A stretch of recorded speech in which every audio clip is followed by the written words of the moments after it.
Welcome to our Monday, February 5th, 2024 meeting of the Lake Zurich Village Board of Trustees. Clerk Johnson, please call the roll. Mayor Poynton. Here. Trustee Bobrowski. Here. Trustee Euchre. Here. Trustee Riley. Here. Trustee Shagru. Here. Trustee Wider. Present. Trustee Spicone is absent and excused. Okay, we have a quorum. Would you please stand and join us in the Pledge of Allegiance? I pledge allegiance To the flag of the United States of America and to the republic for which it stands, one nation, under God, indivisible, with liberty and justice for all. I'll tell you more about that after the meeting. Speaking of falling, then turn yourself. Okay, we have, next on the agenda is, not sure why this is doing this, is public comment. Public comment is an opportunity for residents to comment briefly on matters included on the agenda and otherwise of interest to the Board of Trustees.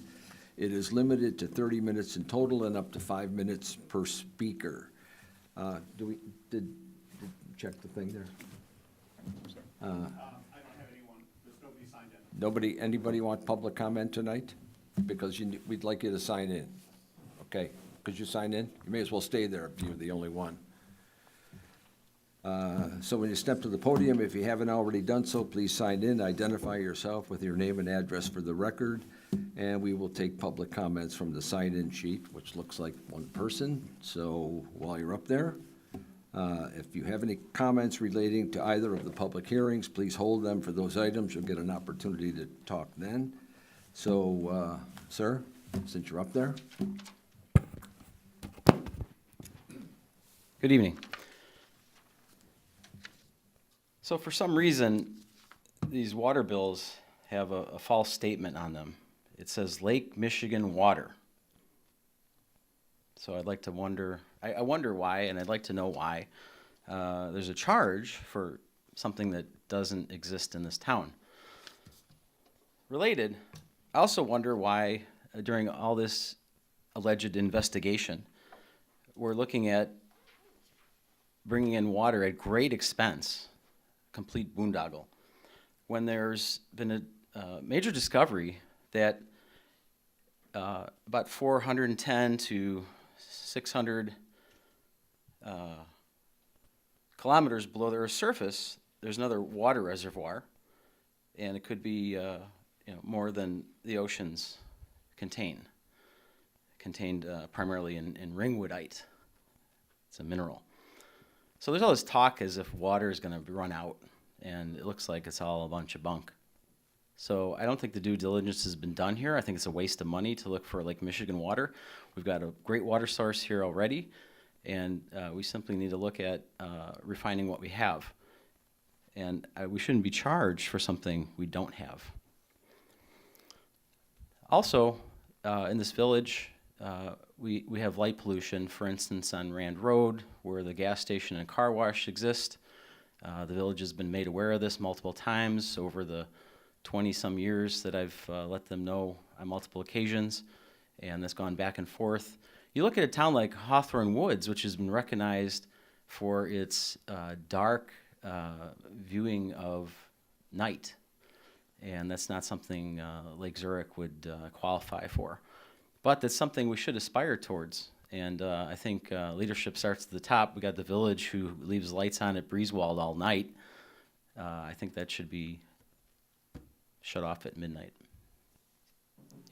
There's a reason why people talk about birds having trouble and they shut off lights in the city and migrations and things like this. And it's almost an implication that we're afraid of the dark, but yet people need dark to sleep, and people need, light to be out of their residences and such.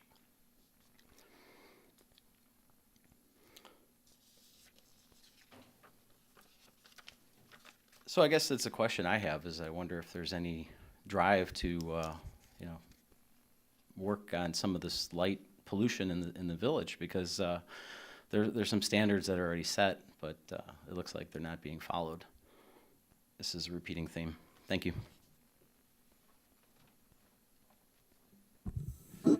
Any other public comments tonight? Okay, then we'll close public comments and move on to two public hearings that we have to go through tonight. The first one, I'm going to handle both of them. The first one is a public hearing on consideration of a proposed special service area number 21 for Wildwood Estates of Lake Zurich on Honey Lake Road, duplex residential lots 1 through 12 and outlot 1. This is a public hearing for this proposed special service area 21 located on Wildwood Estates of Lake Zurich subdivision and covering common street addresses 1121 to 1235 Honey Lake Road, as well as the common open space comprising of stormwater management facilities at 24909 West Signal Hill Road. The purpose of this proposed SSA is to fund the Village of Lake Zurich's costs of maintaining, repairing, reconstructing, or replacing stormwater management improvements and shared open space in these locations. This location would be activated in the future only in the event that the property owners fail to adequately maintain these spaces.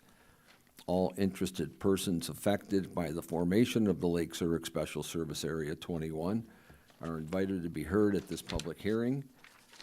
So may I have a motion and a second to open the public hearing on the proposed SSA 21 and receive into the record any public comments? So moved, Euchre. And a second, please. Second, Shigeru. Okay, all in favor, say aye. Aye. Any opposed? Hearing none, we'll move on. One quick question, Sarosh, are there any additional staff comments to more than what was in the packet here? Only that this is a backup SSA, and so no tax levy is proposed to be enacted at this time. This is simply to give the village the opportunity, in the event in the future, the HOA defaults on any of its responsibilities for the maintenance that is outlined in this paragraph. Okay, thank you. Next, moving on, is there any public comment on the SSA? Okay, seeing none, we will close the public hearing. May I have a motion and a second to close the public hearing on the proposed SSA 21? So moved, Riley. Okay, and a second? Second, Shigeru. Okay, all in favor, say aye. Aye. Anybody opposed?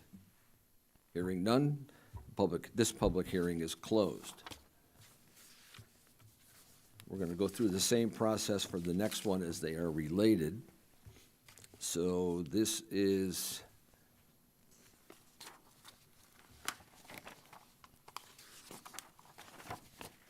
public hearing on consideration of proposed special service area number 22 for Wildwood Estates of Lake Zurich on Honey Lake Road, Outlot 2. The summary is that this is a public hearing for the proposed special service area number 22 located at the Wildwood Estates of Lake Zurich subdivision and covering the open space comprising of stormwater management facilities, wetlands, and waterways on the south side of Honey Lake Road with the common address 24909 West Signal Hill Road. The purpose of this SSA, again, is to fund the Village of Lake Zurich's costs of maintaining, repairing, reconstructing, or replacing stormwater management improvements and shared open space in these locations. This SSA would be activated in the future only in the event that the property owners fail to adequately maintain these spaces. All interested parties, persons affected by the formation of Lake Zurich Special Service Area 22 are invited to be heard, have been invited, and are invited to be heard at this public hearing. So may I have a motion and a second to open this public hearing on proposed SSA number 22 and receive into the record any public comments? Motion So moved, Euchre. and a second. Second, Riley. Okay, all in favor, say aye. Aye. Any opposed? Okay, hearing none, we open the public hearing, and again, anything on this one different than what we have in our packet? This is similarly a backup SSA. This particular one is for the large open space to the rear of the duplex development that's taking place along Honey Lake Road. If we don't receive any comment today, we will return to the village board in 60 days with an ordinance proposing the establishment of these SSAs. Okay. Next, are there any public comments on this SSA? Seeing nobody make a move or even raise their hand, we'll move on then, and we'll close the public hearing. So may I have a motion and a second to close the public hearing on this proposed SSA number 22? Motion, please, Motion, Shagru. and a second. I'll second Bobrowski. Okay, all in favor signify with an aye. Aye. Any opposed? Okay, public hearing is closed. Thank you. We move on to the next item on the agenda, and that's the consent agenda.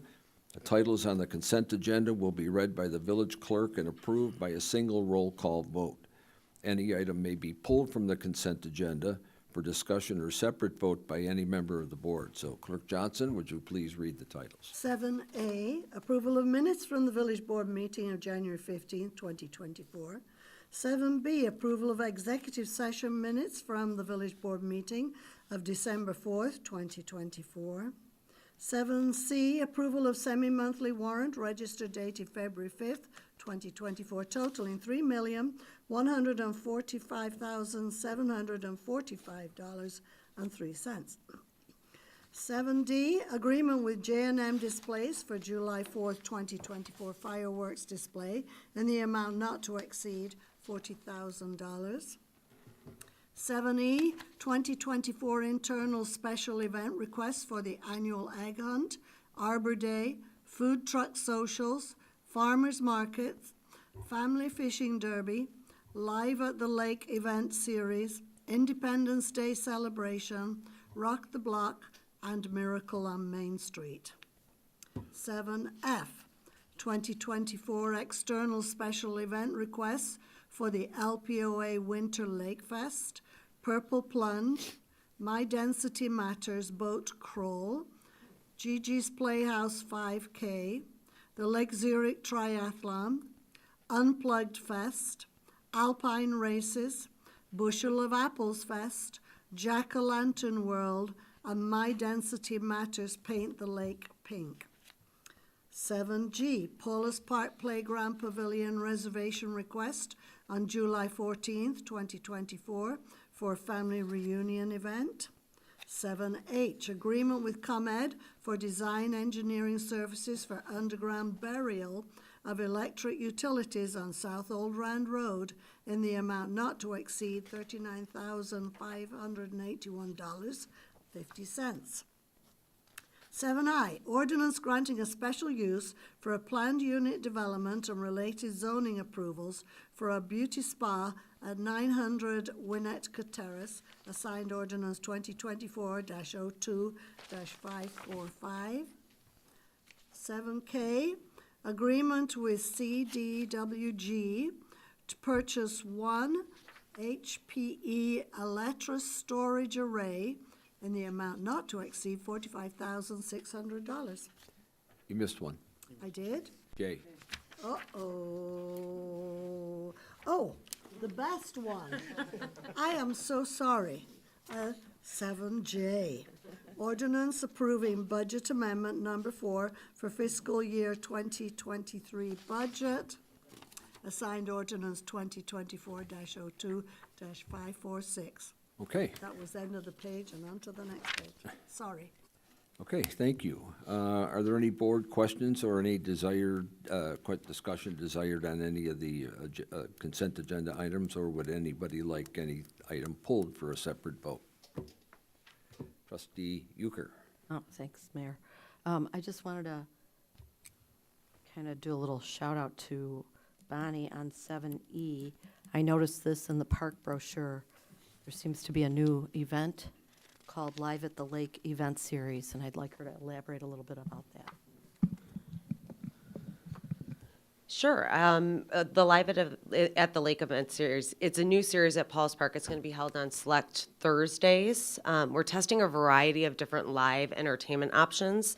One of the exciting pieces of news to the village at the end of last week that we were afforded the opportunity to continue with the IDNR open space and land acquisition grant. So part of the projects associated with that is the band shell that will be constructed in the next couple years. So I'm working very hard with our new special events supervisor, Marissa Boynton, to see what the community is really interested in and what they want to see more of.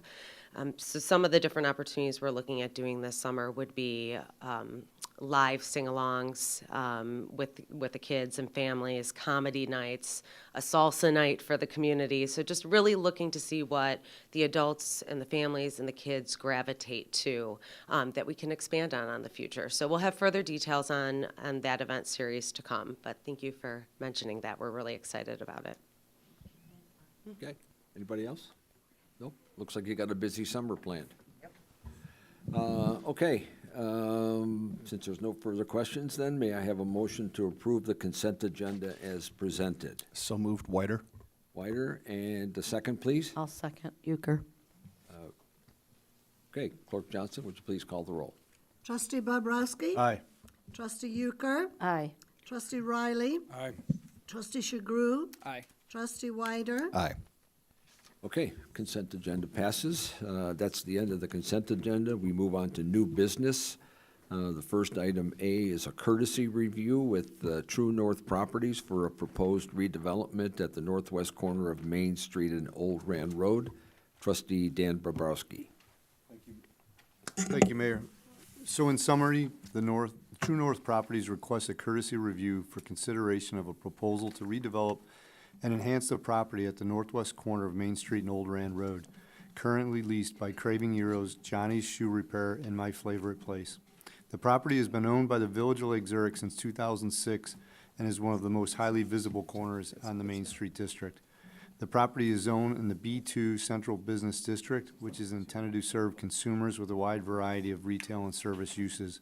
True North Properties is proposing to redevelop this property with a minimum of $1.5 million to enhancements, including significant exterior facade improvements, updating the interior of the 3 units with full renovations and raised ceilings, and potentially adding a drive-through or pedestrian pickup window at 10 East Main Street. A future redevelopment agreement between the village and True North Properties would include the stipulation that rent on the 3 existing businesses would not increase greater than 10% before June 2025, providing a window of adjustment for the tenants to adjust to a new owner and any new lease negotiated with the new owners. This potential real estate transaction would be structured as a TIF real estate redevelopment agreement with a future public hearing at the Planning and Zoning Commission to consider a drive-through window. A future TIF redevelopment agreement would appear on the future Village Board agenda for final action.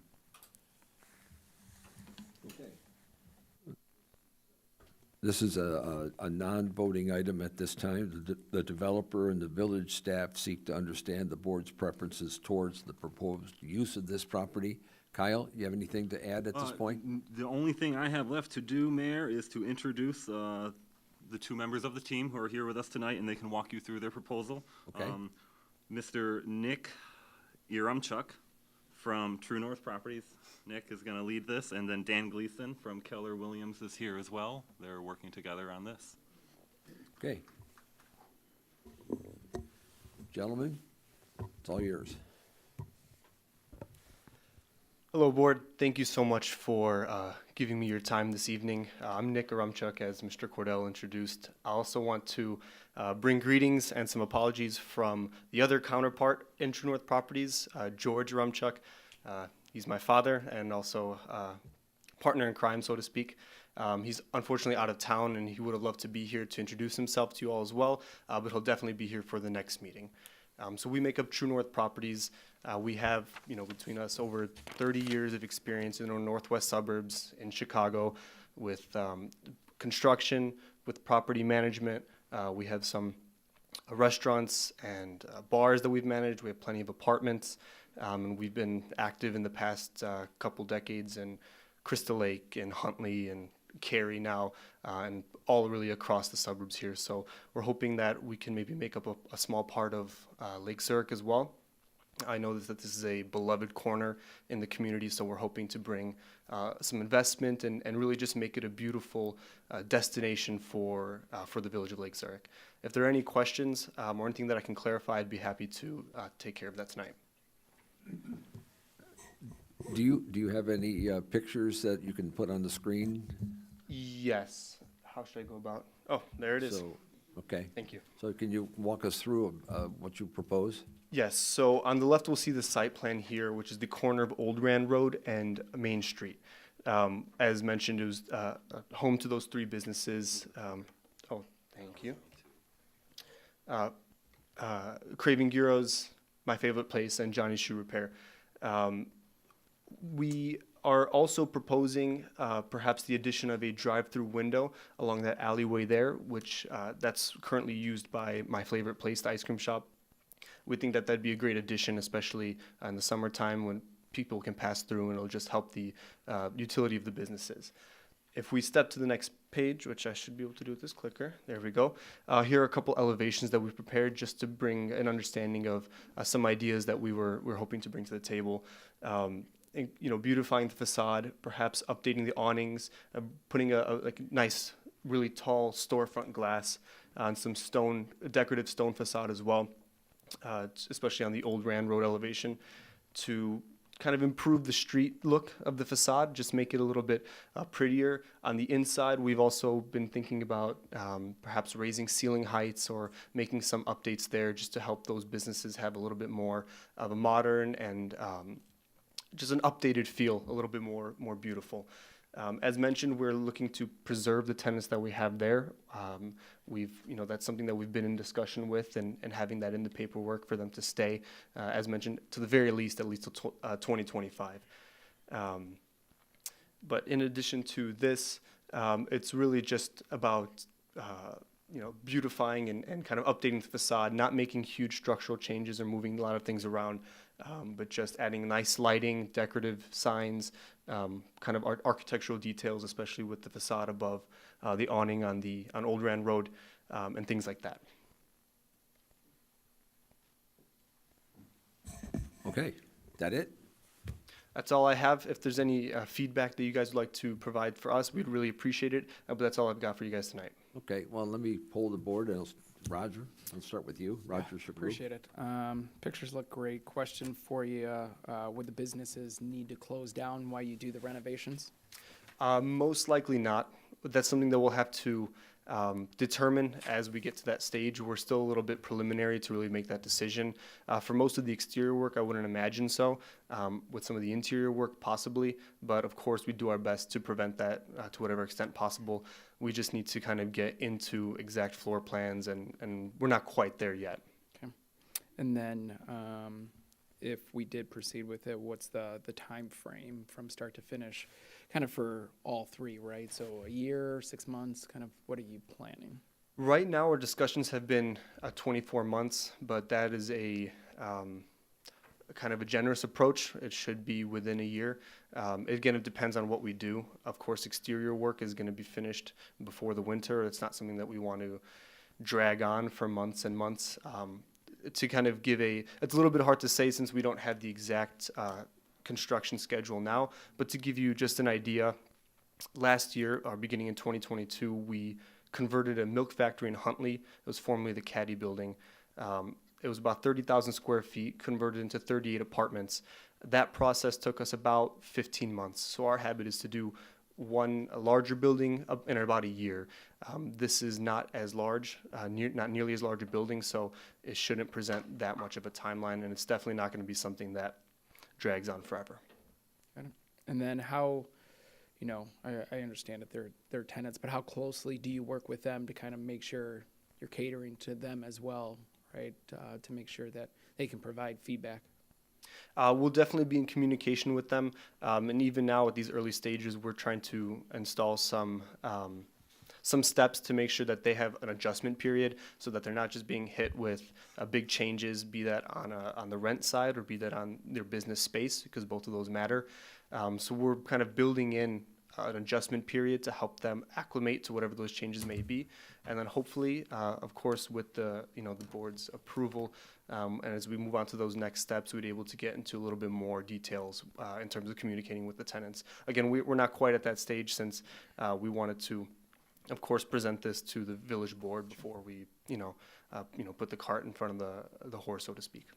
Appreciate it. Thank you. Thank you. Greg? Yeah, thank you, Greg Mr. Mayor. First of all, thanks for your interest in Lake Zurich. I do appreciate that. I would very much like to see kind of a facelift on that corner of town. So your interest in your project definitely has a lot of interest from me. Kind of the only critical feedback that I would give you is having spent a significant amount of time downtown. I scratch my head a little bit with the drive-through window. I water or have watered flowers down there the past couple of summers with that golf cart, and there doesn't feel like there's an enormous amount of space there. So I would be concerned about pedestrian safety, car safety. Would encourage you, and I want to say that it's Antioch. When Antioch redid their Main Street, they took some of their alleyways between businesses and created these kind of outdoor sitting areas, little garden areas. If you're ever up that way and get a chance to check them out, they're kind of unique.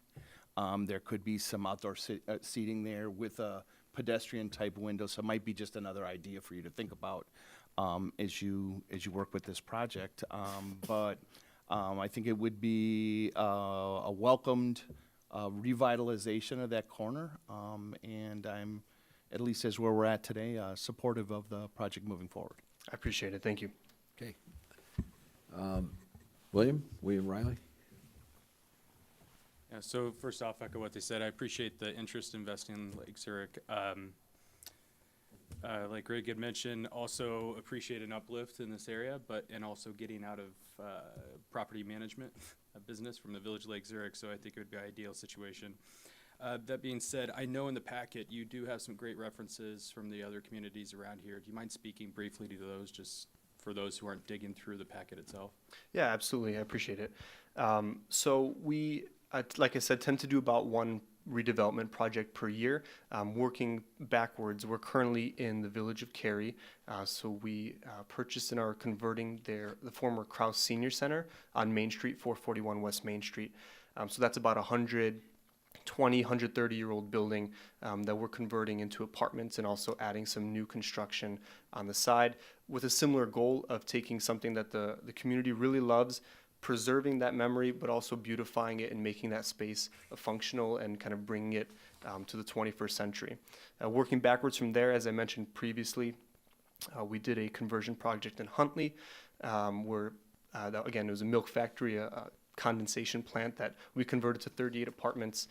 We finished that in August and we're fully rented by October and have been since. Across all of our properties, we enjoy 100% occupancy, and we do manage all of them ourselves, which means we manage the maintenance, we manage the leasing, we do everything as very hands-on our side. And actually that project is receiving a Public Works Award. Actually the luncheon for it is next month from the APWA, so we're excited about that.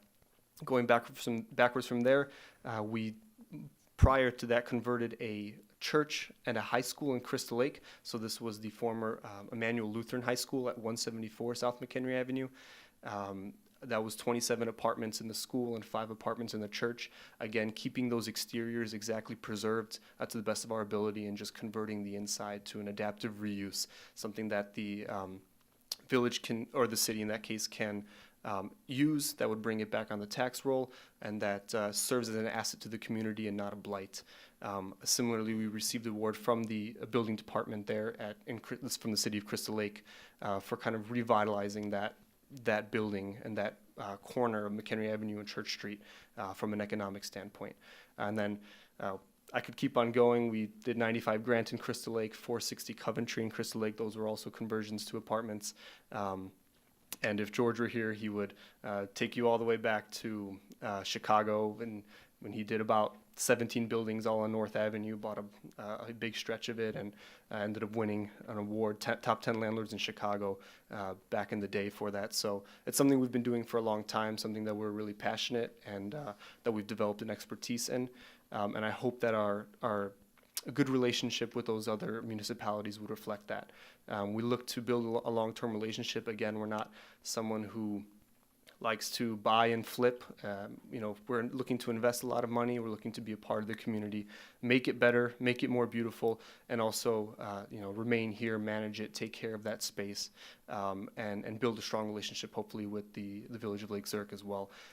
So I hope that our relationship with with Crystal Lake and Huntley, Cary, and various other municipalities would be hopefully kind of show our track record.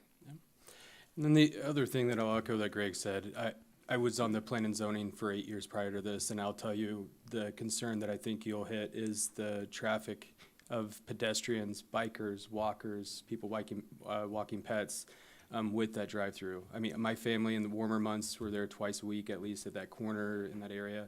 It's loaded with bikes all the way down that street with families and et cetera. So I think just the concern of the pedestrian pass-through and et cetera, I think it's something to consider as you continue down this path. Thank you. Okay, thanks. Mary Beth? Yes, thanks. Thanks for your interest in Lake Zurich, obviously. I looked through the packet, and the other developments that you've done in these other communities are, they speak volumes, the pictures do. Does this include the parking lot at the back behind Johnny's? No, it Or does is that not. a municipal lot? It does not include any dedicated parking lot for that corner, but they have been in discussions with the surrounding property owners already. And I think Okay. everybody's gonna play ball. Okay, because an improvement to that parking lot would be nice, I can say that. But thank you again. Thank you. Is that it? That's it? Okay, Dan? So Roche, this is zone, what is this, business, commercial B2. two? B2 Central So, Business District. so there's some residents like around that corner, right? There we have residential apartments above buildings and stuff like that when you start to go down there. Across the That's not permitted in this zoning, correct? So this would have to be like, retail, right? Businesses like they are right now, right? It doesn't allow for retail. I mean, residential development, right? It does allow for residential on the second level. So that's one thing I wouldn't like, most of your, Nick, thanks for being here, all right? And I'd love to see something happen on that corner and do appreciate your interest, and hopefully we do something good. That corner there is, I think, not of great interest for a lot of the community to be developed residentially, right? You haven't expressed it here in your packet, but most of your back work, right, and references has all been converting things into apartments, condominiums, residential housing and stuff like that. I think, I saw you had like one building, maybe you were converting into a restaurant or something like that, but all the rest of the track record seems to be residential property ownership. So I guess that's one concern that I have, that this would be bought and then quickly deemed not viable for the tenants there and, or retail down there, like that type of businesses now, restaurants and that sort of thing, and then be wanted or desired to turn that into residential, which I don't think would be a big deal. So I don't think it would be widely received, and it wouldn't be something of my interest. So I don't know how that process works, and Nick, in fairness, so I'd like to know that, Sarosh. And then Nick, just if maybe you could speak to, I don't know if you have a track record of owning, being a landlord for retail or restaurant areas, or if you think you're good in that arena or not. I know the tenants there now, right, get a pretty favorable lease agreement, right, which would have to change. So I don't know, I don't know their financials, if it's viable as rents go up as you purchase that, right, and you need to get a return on investment. But that's a concern I have, just that not being flipped into residential. Right. So if I can speak to that at least a little bit, you are right that most of our properties are residential. It's mainly apartments. We do have a restaurant and a bar. So we have one building that is like a strip center on Harwood Heights on Harlem Avenue. So that is entirely, we have 12 commercial tenants there, one of which is a restaurant, the other one is a bar. So again, kind of catering to that restaurant, retail, which is a different animal than apartments. But it is something that we have some experience with, even though it's not as big a part of our portfolio as, say, apartments are. That being said, we had considered the concept of adding residential on top of these this retail here, and it was an idea that we kind of visited briefly when we first brought our attention to this property, and then strayed away from pretty quickly for a couple of reasons. One, adding more stress to the parking is not necessarily something you want to see in the downtown, and so adding permanent residents right in that corner, it makes it a little bit tough with just adding a permanent park cars that are staying there overnight. And secondly, like you said, I feel that this corner kind of does serve a little bit of a niche in the community. If everything gets turned into apartments, then where is your downtown? Where is your main economic center? Where is your main cultural center? Where's your community gathering? So for a few different reasons, we initially stepped back from that idea of adding residential. It's something that I don't think is really in line with our goal for the corner, and I don't, at least from what we've kind of heard and discussed, it doesn't seem to be what the village would really like for that corner, and for that reason, we kind of abandoned that idea. In the future, I can't say what it will or won't be, but our goal, our vision is what we're presenting here tonight, which is to really beautify and update and make it those businesses on that corner a destination for the village. It's not to change it into a different use. That was something we visited and turned away from for a few different reasons. Sure, just to clarify, so again, B2, in its current zoning, residential would only be permitted on the second floor. If, to Dan's point, post-sale, True North insists that they would prefer residential on the bottom floor, or first floor, they would then have to go in front of plan and zoning, get approval, get approval, before anything could change. So even post-sale, if there was a change of an idea from an investment perspective, they would still have to come back and change the zoning. Is that You'd have correct? to request zoning relief. Yep. Also, just as a reminder, this property is also subject to the Downtown Redevelopment Overlay District, which grants it a little more flexibility in trying to keep with the traditional way in which the Main Street area was developed. And that is retail on the lower level, residences on the upper levels. Thank you. If I could, just one more thing. I hear your concerns, Dan, and just, so moving forward, if it looks like we got green light from all of you, we'll start negotiating a TIF redevelopment agreement, and that agreement would include provisions to make sure they do everything they say they're going to do with this property. Thanks. I appreciate it. Thank you all. Good evening. So one thing, don't go away. So Sorry. one thing that I don't think that's been made clear is that you are purchasing the building, correct? That's right. Okay, so you will be able to do pretty much whatever you want to do, subject to zoning, et cetera, with regard to the building. My question to you is that, what are your grand plans for this structure? Because you're keeping the same three businesses in there, and you're spending a lot of money on facade improvement and beautification of that corner, which, by the way, is fantastic, and I'm all for it. But what's the next step for your company with this property? You're spending a lot of money just to put a address on that. Right. It really only makes sense if we hold it for the long term. And a short-term play doesn't make sense, as you're pointing out. And the reason why is because that's just not how we typically manage our properties. I am working with my father. He has his eyes on semi-retirement, but I've got a long way to go until I get there. So I'm looking to hold on to these properties that I have a chance to redevelop and a chance to manage.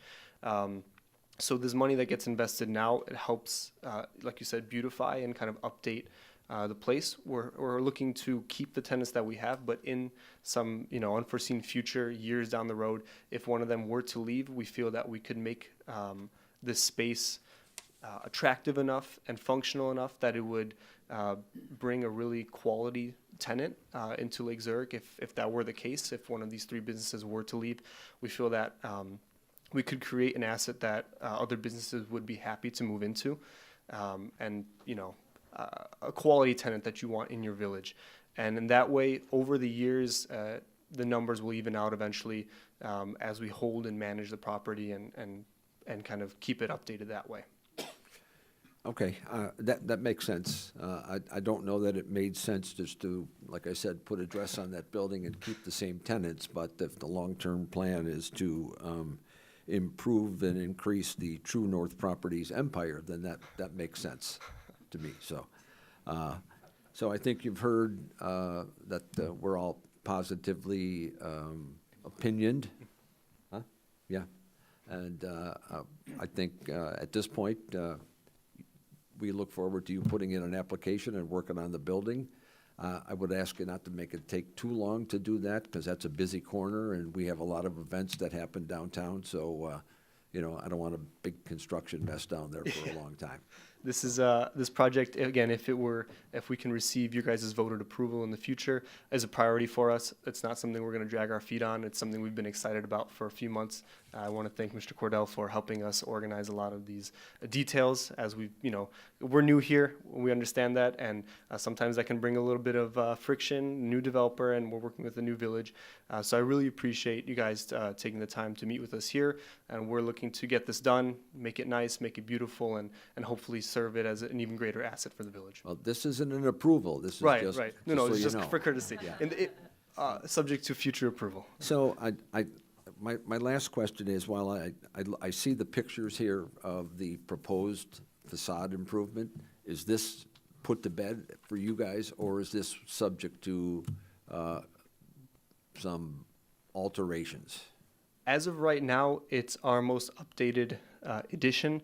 One of the reasons why I'm glad that I was able to meet you all here tonight is to hear if there were any significant changes that you all felt should or needed to be made to the appearance. So it's not a set in stone, locked in rendering, but it's our what we're planning on right now. So if there are no major issues with it, this is something we would move forward with, but it's not necessarily locked in as of right now. And my last question for you is, have you had any conversations with the current tenants? Do they know that you could be coming? So we haven't spoken with them specifically. We felt that it might be a little bit premature to suggest a change in ownership or suggest any change in really anything on their end before we even heard from the board. We wanted to make sure that we're taking our steps in order and not jumping ahead. We didn't. Sometimes especially with commercial tenants, it can be a little bit anxiety-inducing to hear about a change, especially if they don't know, is my rent going to be increased substantially? Am I going to be removed from here? And those are usually the first fears that will enter a tenant's mind. We wanted to avoid that and not, scare anybody. So we felt that it would be appropriate to come before you guys, present our review, present our rendering and our plan for a courtesy review before we spoke to them specifically. Okay, well, they're gonna know now. Yeah, they're gonna, exactly. Cat's out of the bag. True North Properties yeah. has Kyle? they have not taken the lead on reaching out to the tenants yet, but the village has. We've had conversations with all three of them, and they're aware. Okay, We did not want them to learn about it on TV tonight, so Okay, good. we didn't have those initial deal. discussions, and Yeah. they're okay with it. okay, well, you got our comments, and we're apparently all in agreement that we're looking forward to what you're gonna do there. If you take a look at our downtown area, you'll see that we're making some strides, we're making some significant strides in restructuring, including a lot of infrastructure work that Mike Brown's group and the Public Works guys are doing. So that and some new buildings and some other possibilities that are percolating. We've been working on this for a long time. It's a slow burn, so thanks for coming forward. We appreciate it. I appreciate it. Hopefully we can be a small part of that. So thank Good- you all. Have a good deal. evening. Thanks. Okay, next item is another courtesy review. Trustee Bobrowski again.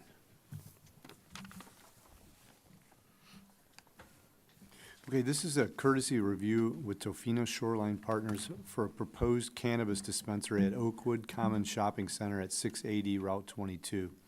In summary, Tofino Shoreline Partners requests a courtesy review for consideration of a proposal to open an adult-use cannabis dispensary at a vacant storefront in the Oakwood Common Shopping Center. This commercial space has been vacant since 2022 and is zoned in the B1 Local and Community Business District, which is intended to serve the everyday shopping needs of consumers and provide specialty shops to attract a wider suburban target market. This location is compliant with the Lake Zurich buffer requirements for cannabis zoning, providing sufficient distance away from any school, library, daycare, or park. Operating a dispensary in Lake Zurich requires issuance of a special use permit after a public hearing by the Planning and Zoning Commission with final approval by the Village Board. Okay, this is again a non-voting item. The developer and the staff are just seeking to understand the board's preference towards the proposed use of this site. Michael, you? Absolutely. Michael Dubner? Huh? Obviously, we're excited to have two principals here this evening. We have Mr. Tim Duffy of Tofino Shoreline Partners and also Ashley Thulin of Brightside. They're looking, as we heard, to take over an empty storefront at 680, 690 East Main Street. This is the Oakwood Shopping Plaza. And to convert that into a cannabis dispensary under the name of Moodshine. And they do have a presentation tonight, and I would ask them to step forward and tell us all about it. Okay, it's all yours.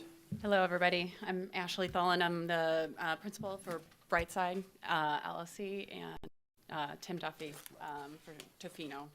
Thank you for having us tonight. I have submitted a lot of the information I'm going to cover in the presentation ahead of time. So if you'd like me to, speed things up or dive deeper, just kind of let me know if you haven't had a chance to review everything.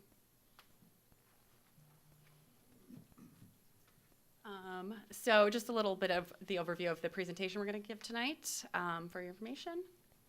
And this is Tim's background. Do you want to say anything about your background?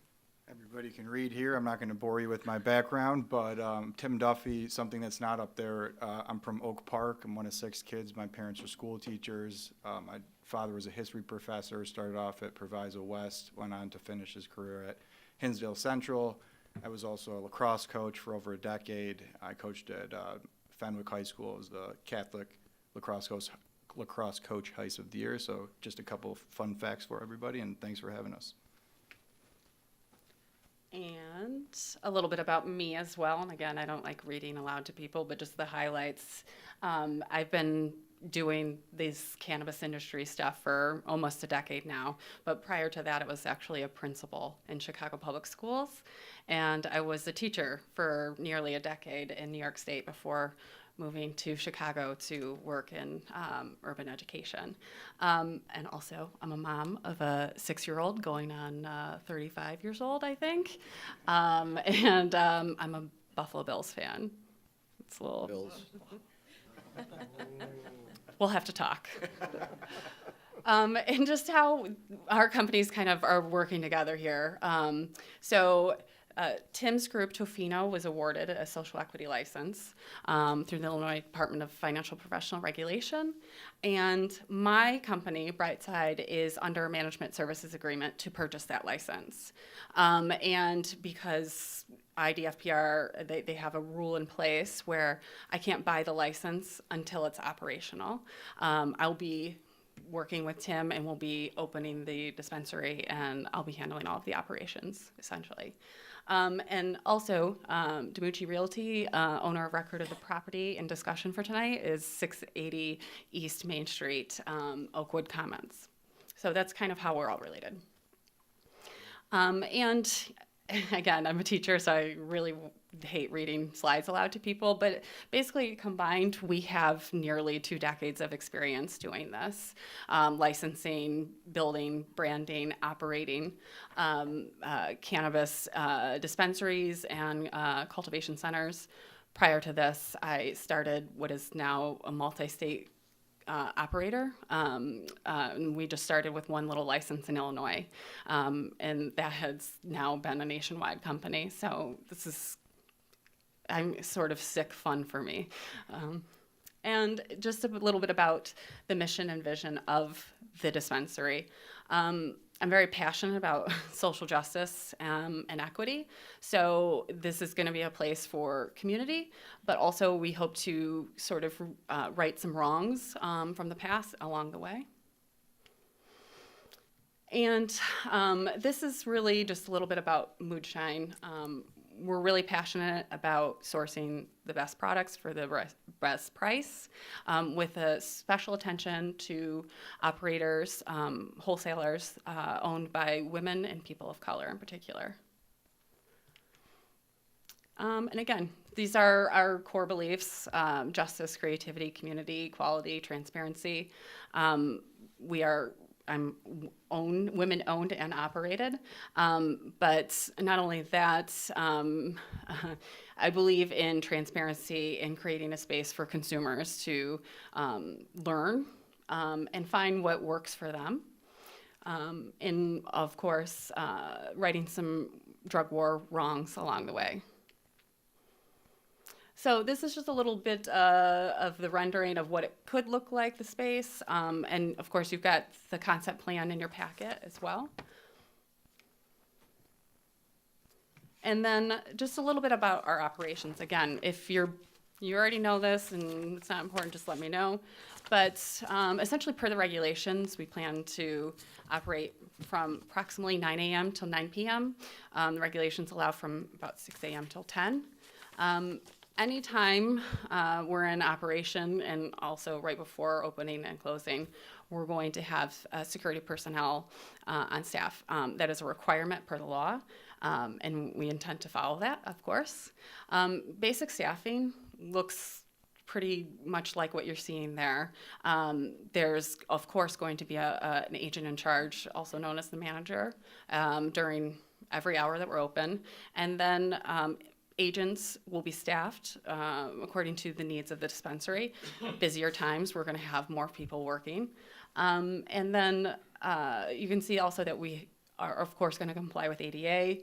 And anybody that's an owner, manager, employee is required to do the responsible vendor training program annually. And I'll talk a little bit about that in the next slide when we cover training. Because my education background, I will meet the training requirements, but also exceed them.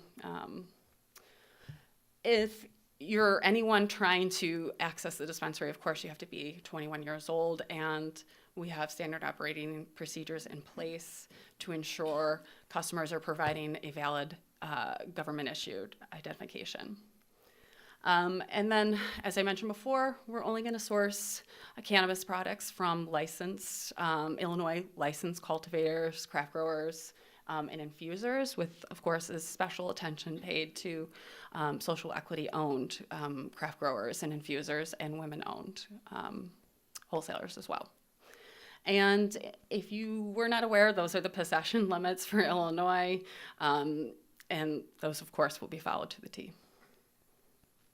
Again, hiring and training. I'm always seeking qualified agents, but I'm not scared to train and educate folks that are interested in becoming an agent of the dispensary. So really committed to developing folks and making sure that they're not only well-trained, but well-paid and motivated and happy. Employees, it's sort of a passion of mine. A little fun fact about me is my union building rep when I was principal is still one of my dear friends, and I'm going to have lunch with her in 2 weeks. And she drove out about 4 principals prior to me. So building relationships and making sure people are well-trained and well-paid is really important to me. Everybody's always very interested about security. Of course, we really accomplished creating a secure facility under like these 4 main umbrellas. The design of the facility, access control, and CCTV, and of course, well-trained staff members, standard operating procedures. So the way that the security, can I go back? how do you go back, Mike? There we go. So the way that the facility design attributes to this overall security of the facility itself is that every area is classified by levels of access. So public access is only in the immediate front vestibule, and obviously you have to show ID to go to the retail floor area. Agents or employees, for example, will only have access to those areas that they need to do their job.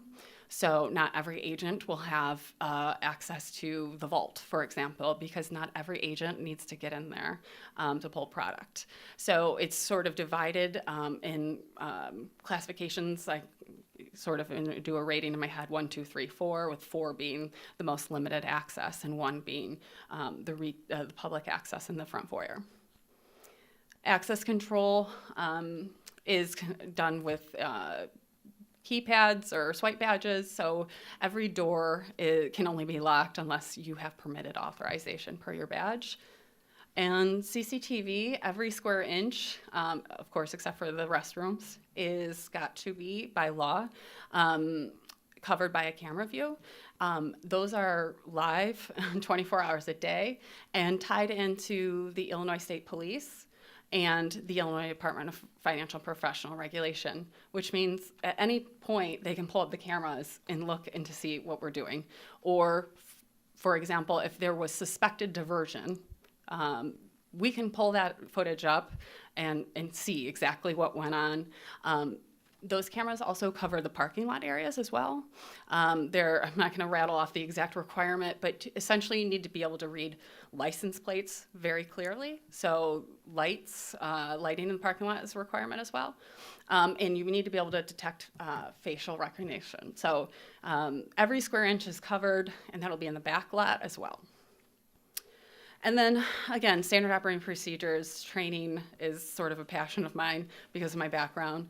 I'm also highly organized, so I have standard operating procedures for, like, staff members, to blow their nose. So it's a very well-oiled run machine.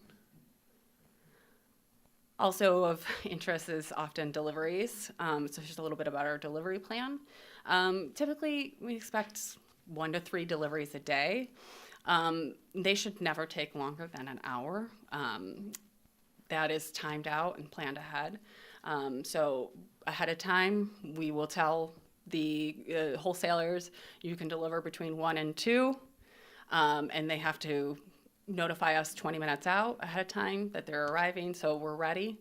For every delivery, there's always at least 2 agents that are helping, taking in the incoming inventory. And the deliveries typically take place, are typically in a Sprinter van, sort of unmarked vehicle.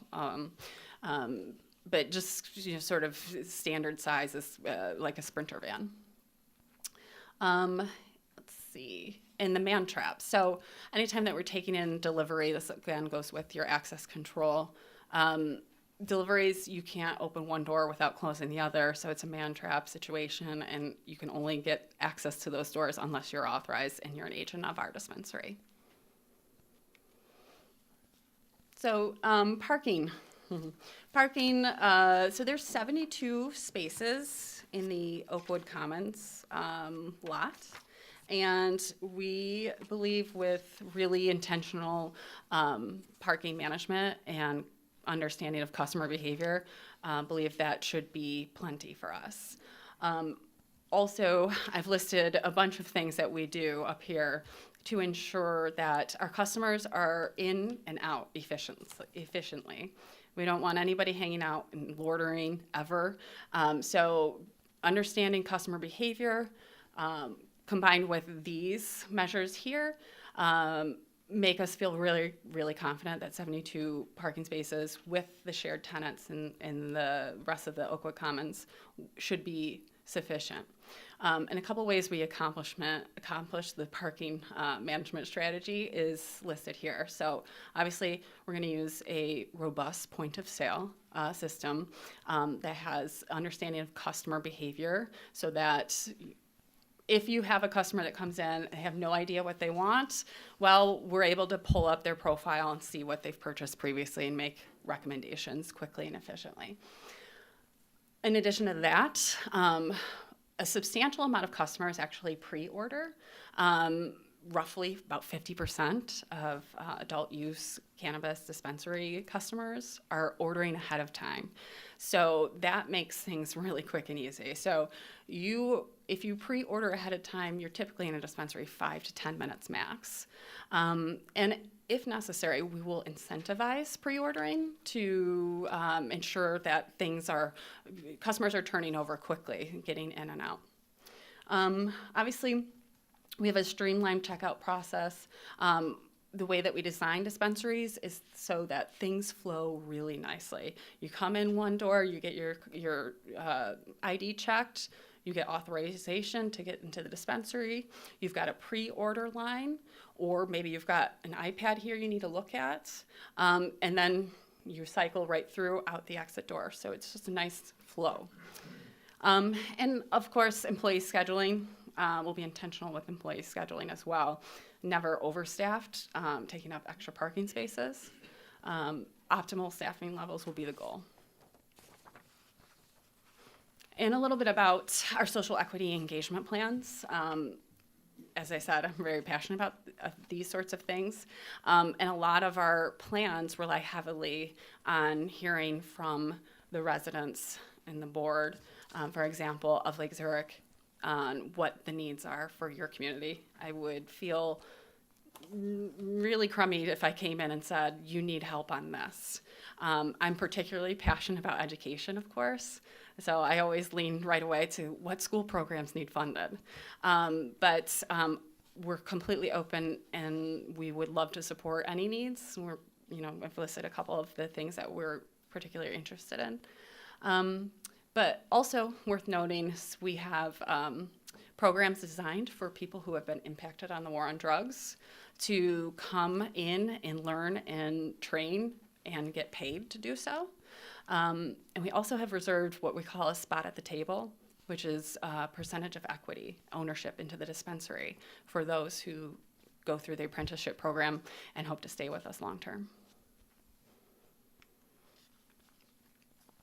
So we believe we can be of benefit to the Lake Zurich community in a bunch of ways, but these are the key ones here. Obviously, we're going to be investing a substantial amount of capital to the proposed dispensary.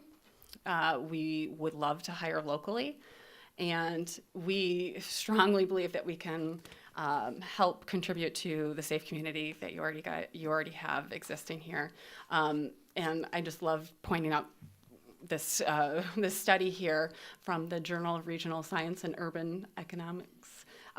They looked at data from Denver from 2013 to 2016 and found that there was a reduction in crime whenever there was a dispensary in the neighborhood, and it's about 17 crimes per 10,000 residents, which corresponds to a nearly 19% decline in average crime in the sample period. So we believe we can contribute to that and be great neighbors with the businesses to the right and left of us, and contribute to maintaining a safe parking lot. And of course, also, we always like to note the potential rise in property values. There's studies that are showing that towns and cities that have dispensaries actually see an increase to their property value. Within a tenth of a mile, they rose about almost 9%. So it's really interesting data that's coming out. And we would like to, of course, benefit the Lake Zurich businesses. And we believe we can do that by increasing foot traffic. Dispensaries tend to attract a wide variety of people and customers. So we believe that would be of benefit. Obviously, diversification of services. We'd like to work synergistically with existing businesses. We intend to create more jobs. I'll just say roughly 12 to 15 positions we'll be probably hiring for. I'm very passionate about being a part of the community that I'm operating in as well. So I'd love to work in conjunction with other businesses in partnership and participate in community events. Also, strongly believe in competitive edge. More competition is always good and drives innovation. And then marketing promotion, we intend to do a lot of cross-promotional marketing opportunities. You know, there's a pizza place right next door. I mean, how perfect. And that's a little bit about us. If you guys have questions. Okay, well, that was pretty complete. Thank you. Okay, good. I like that. We don't get them that complete that often. Great. It's the We ask teacher. for 'em, It's the but we teacher don't in get me. 'em. I'm going to start down at this end with William Riley. Yeah. So first, thanks for the presentation and thanks for the interest in wanting to invest in the community. A couple things. So I believe in the free market. I believe in, community kind of dictating winners and losers by their own demand. I do question the use, just knowing that there is one dispensary that's opening up in Lake Zurich. In the last 6 months, there was one open up just north of us. There's one might have opened up or about to open up just south of us. That's probably the least of my concerns, but I do question that. Of my concerns is you talked about foot traffic and even the pizza shop. Comparative to the other dispensary, there's no sidewalk, no foot traffic. It's near a Home Depot, a Pearl Vision, and a Verizon store. This one has, the 7-Eleven has a bench in front of it. In the summer, every kid after their baseball game, that bench is filled with kids. I could talk about, my family and my kids and the rest of their friends. The second they get the ounce of freedom in that neighborhood across the street, there's a crosswalk in those restaurants at lunch and afternoon dinners and stuff is filled with the kids, with a lot of kids coming through there as well. I'm more concerned about the exposure to children in that area. I'm not scared of the demographic I've seen the market research. I've found out most of the customers are actually suburban moms, so it's not the exposure of the customers, it's the exposure of the use to the youth and the foot traffic that does go through there today. Sure. Yeah. So first, the dispensaries in the area, how many does it make sense? As you can tell, I'm pretty thorough. I am competition adverse, really. I think the industry is too young to be going head to head and setting up shop right next door. With that said, my analysis with the population of Lake Zurich and both the number of folks, the population living within a 7-mile radius, absolutely demonstrates that you could support 2 in your town, even with one being in Palatine, just a couple minutes away.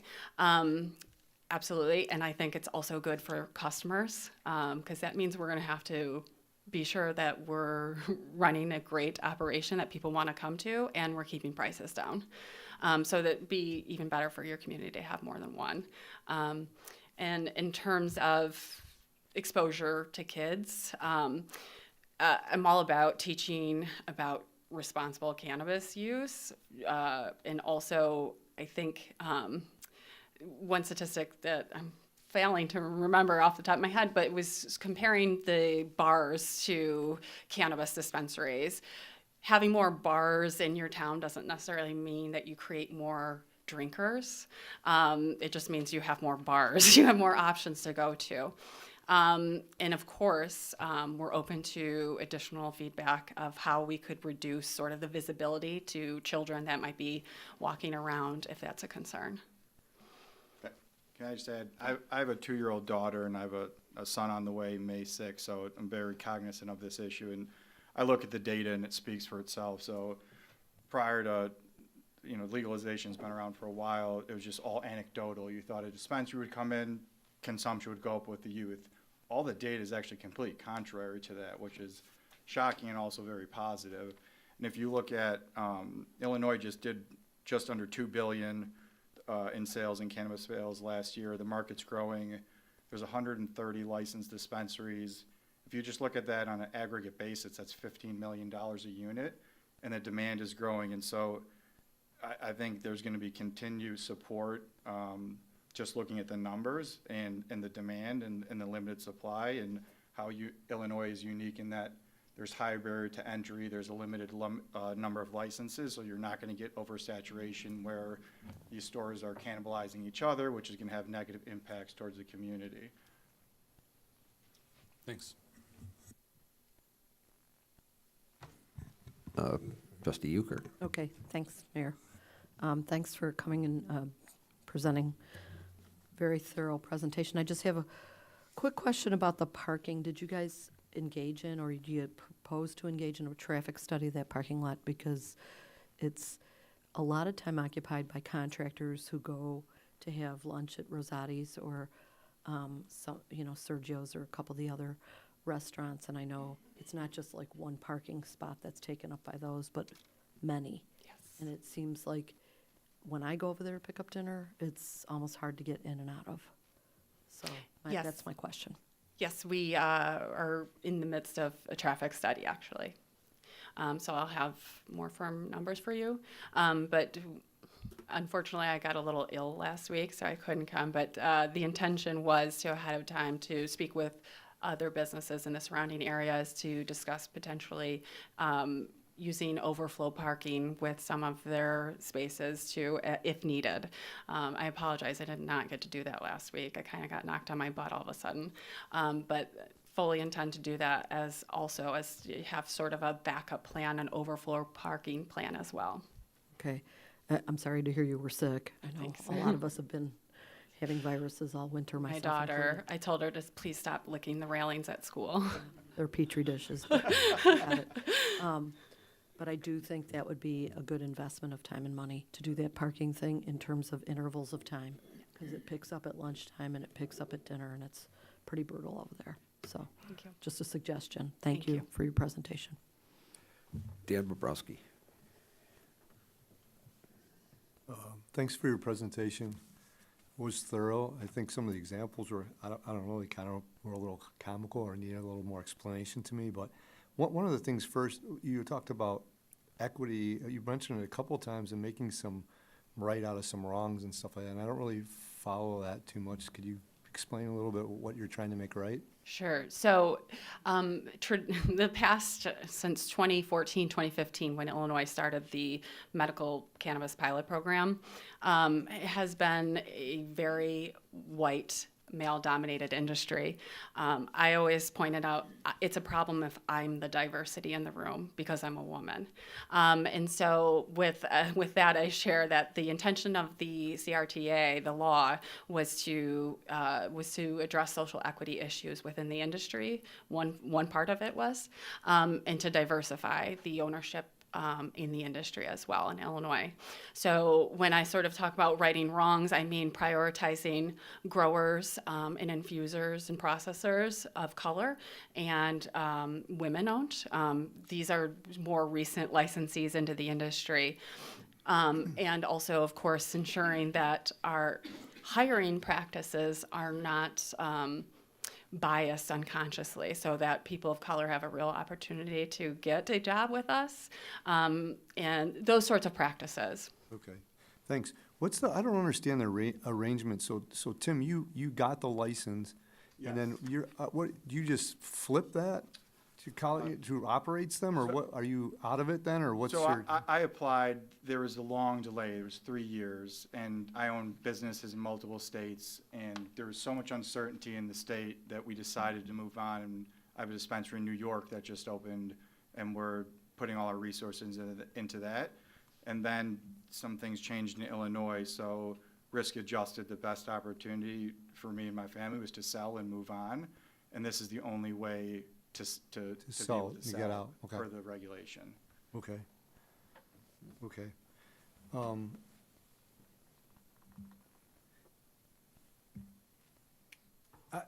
Yeah, I just, in future presentations, like, I found the statistics kind of funny, like, property value increases by 9% if you live within a tenth of a mile of a dispensary. I don't know, like, when I think about that, why is that? So people can walk to the dispensary, or they make more friends, or?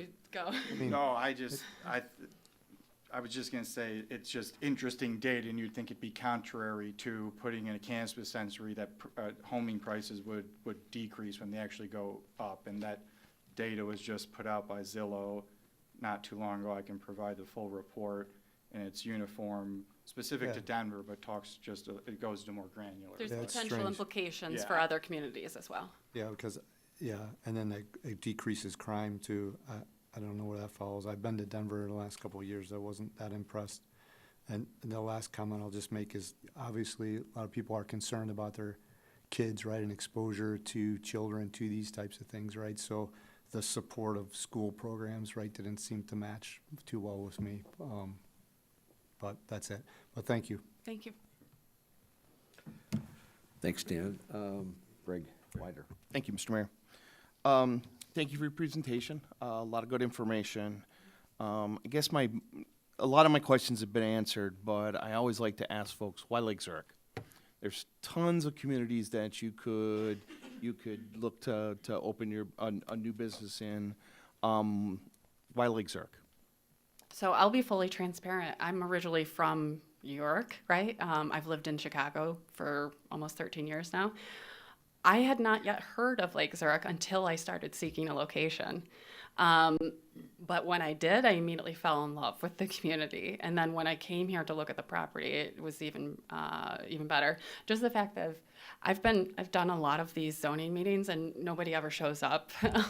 I thought it was really cool. I commented to Tim that there were people here to watch these, and they're televised. I'm from a very rural, small town originally, and so it's very evident to me that you guys have like a big heart as a community, and listening to the discussion today also just sort of reinforced that for me. And so it just feels like a great place to work, raise a family. I'm, personally not committed to staying in the city. I'm actually thinking about leaving the city next year. These are all things that have crossed my mind as I've looked into Lake Zurich. It's beautiful. Why wouldn't I want to be a part of it? Thanks. And you may have said this, I may have just missed it. How many other dispensaries do you own and operate? So our first dispensary will be opening up in Chicago Heights, April, May-ish. We're under construction right now. And then this location, and then we'll be also opening a location in Carbondale. Okay, great. All right, well, thank you. Thank you. So to clarify, you don't have any other open locations currently? As this company, as I am CEO, no. Okay. But I've opened multiple of my previous life. Roger? Great presentation. You can tell you're in the educational background because it was thorough. Appreciate that. You mentioned lights in the parking lot. Yep. And you have to have high visibility cameras, right? Well, you're obviously not the only ones in the parking lot. So are you going to do the whole parking lot? Yes. We will have to ensure that basically every square inch is covered. So I figured that would probably be of great benefit to the other businesses as well. Okay. So on the flip side, right, you'll be looking directly out to families' homes, right, if you're looking across the street, right? And I saw the hours of operation 9 to 9. Does the village require any, light, we got to cut off the lights at a certain time? Because if I was, sleeping out that bedroom window and I see all these bright lights now. That's a good point. I'm not sure what the light regulations are, but we are happy to abide by them. So Roche, do they stay on all night? I don't know. I've driven past it, but There is no requirement to turn lights off. That could be made a condition as part of the special use permit. But there are conditions for the intensity of illumination through foot candles, and that is a pretty low level to keep with the dark sky philosophy of our community. So they would have to follow those requirements. Got it. We want to be good neighbors. So Yeah, if we're yeah, no, absolutely. annoying somebody, we're happy to work with folks. We're not set in stone. Sure. So further to that, is there a licensing requirement for the lighting? No, there's a We have our requirement. own lighting ordinances. but- No, we have to follow the community's lighting ordinances. Okay. Yeah. All right.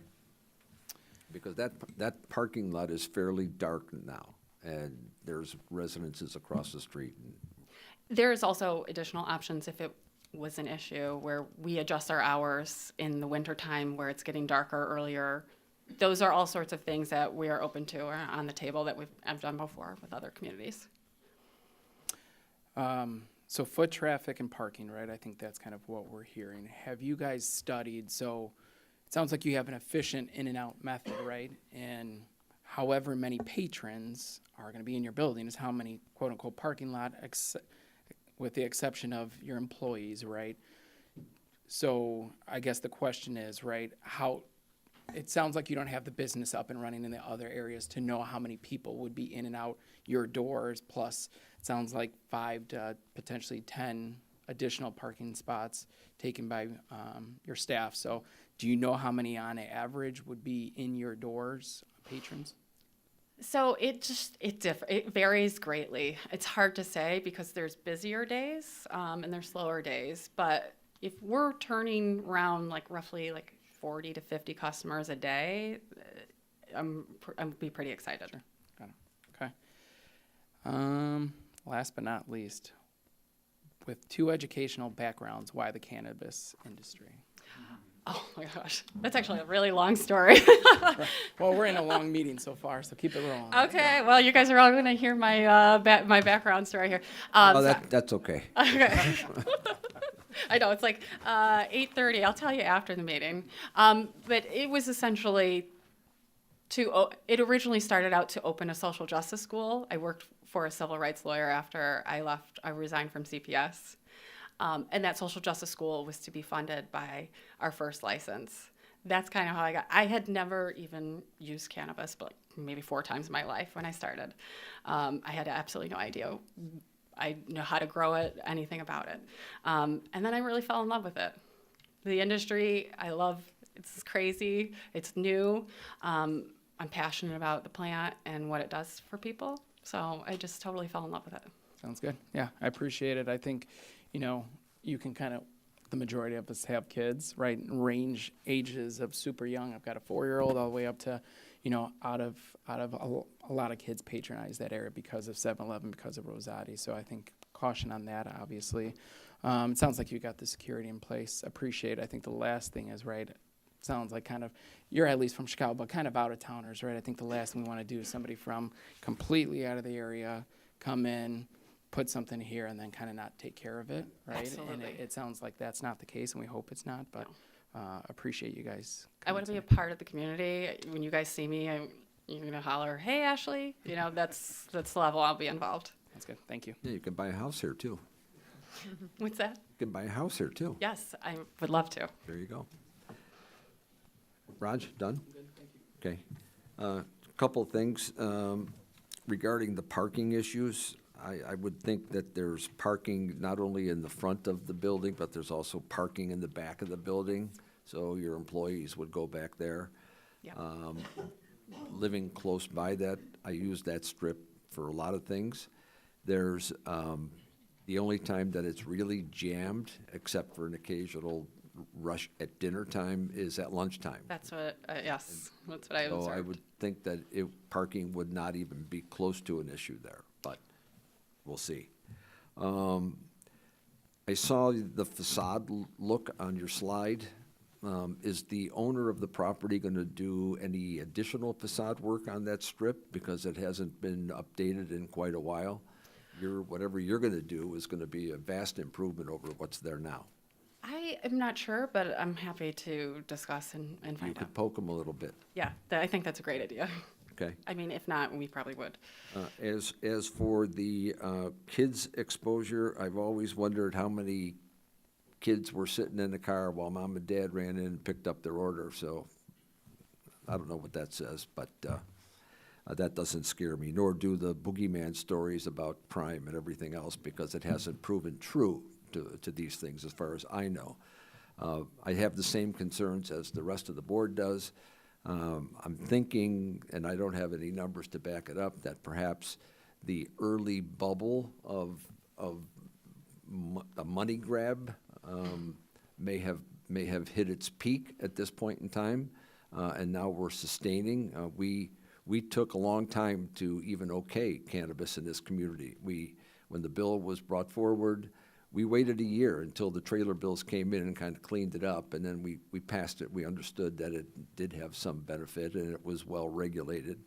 But the bill was 600 and some pages long, and I'm not sure that anybody read all 610 pages. I might of it. have. I read it 3 Yeah. times. Well, there's something wrong with you people. I'm a lawyer. There is something He's a wrong. lawyer and I'm Oh, a there you teacher, go. so. Okay. Yeah. So, my only other concern would have been what's already been brought up, in that other dispensary is moving toward a July opening. I think there's room for yours. We'll see. So you've got input from the board. I guess we're finished with you tonight. Thank you. No, there's no approval here, so you can work with staff and decide if you want to continue to move forward. Thank you. Thanks for coming in. We appreciate it. I appreciate your time tonight. Thanks. Thank you. Okay, moving on to the next item on the agenda. That's it for new business. President's report, I have none. Trustee reports, anybody have anything? No? I have some. Yep. The high school, Lake Zurich High School's drama department, this upcoming next weekend on Friday and Saturday is putting on a production of Clue, just like the board game, but it's a fantastic script. And it's going to be Friday at 7 and Saturday at 2 and 7. Great cast. For the first time ever, they've painted the stage floor to look like a game board. Very clever. So if you have nothing to do, go on and see the show. Okay, anybody else? Yeah, one quick thing, just want to congratulate Bonnie and staff for winning the grant. I don't know, Bonnie, if you want to quickly discuss that at all. Mike. Actually, I want to thank the Village Board and the mayor for your support and investment over the years with our green spaces and our parks. It's a tremendous opportunity, and I am forever grateful for your support in that, and the community's backing with that. So these are really exciting projects to take place at Paul's Park. Just to remind the community what was part of that application, it included the band shell in Paulus Park, which is with tech and lighting and sound. So we hope to create a lot of great partnerships within the community for different organizations to utilize our park and utilize that amenity. We're also doing some work on the northern end of the parcel, so that's shoreline restoration. Mike and I are real excited about that. Along with an outlook near the newly constructed Woodland Pavilion. And then we've got the spray ground. So the spray ground is going to be rehabbed. And I did want to remind the community that because of the scope of these projects, we do have 2 years from the date that we sign on the agreement. We are going to be very intentional with the design. So we do have right now an ADA survey out to the community. It's accessible on Facebook. Just being as inclusive as possible, going down that path for the design of the spray ground. So make sure, if you haven't checked out that survey, please check out that survey. We're looking for some feedback. And the last thing, I think we have some site landscaping and then some bago that's going to be put in as well. So thank you again. Okay, all done? Village staff reports, anybody have one tonight? No? You? Nope. Okay. Well, that concludes our business for tonight. We will be adjourning to executive session called for the purpose of 5 ILCS 120/2C21, approval of executive session minutes, and 5 ILCS 120/2C1, appointment, employment, compensation, discipline, performance, or dismissal of specific employees. There will be no voting action or board business discussed after closed session. So the adjournment of closed session will be the final adjournment at the end of the meeting.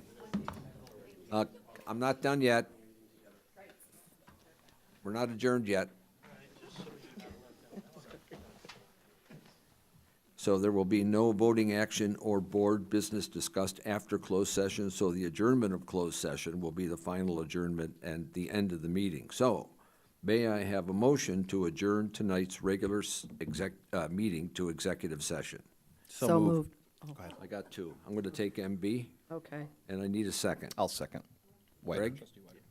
Okay. And Clerk Johnson, would you please call the roll?